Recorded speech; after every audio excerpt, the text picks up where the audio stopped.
প্রথমেই জানাই জয়গুরু সবাইকে। তো বন্ধুরা, আমাদের অঞ্চলে অনেক বড় করে একটি মহোৎসবের আয়োজন করা হয়েছে। তো সকাল সকাল দেখো চান টান সেরে রেডি হয়ে যাচ্ছি, কারণ একদিকে আমরা ভলেন্টিয়ার, তো আমাদেরকে সকাল সকালই যেতে হবে। এখানে আমরা এসে দেখি পুরো মাঠ ফাঁকা, শুধু আমরা ভলেন্টিয়ার ভাই বোনরা আছি। তো এখন কিছুক্ষণের মধ্যে আমাদের উৎসবের প্রথম পর্যায়ে সৎসঙ্গ শুরু হয়ে যাবে। এইখানে প্রসাদের জন্য কতজন মিলে সবজি কাটছে। উৎসবগুলিতে এই মানুষের সঙ্গগুলা দেখে অনেক ভালো লাগে। এদিকে আমাদের আনন্দবাজার শুরু হয়ে গেছে।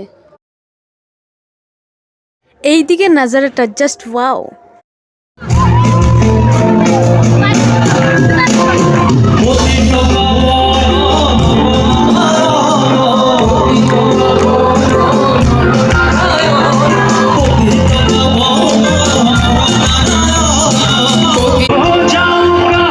তো গাইস, এখন বাজে রাত্রে 9:30। তো এখন আমি ঘরে যাব।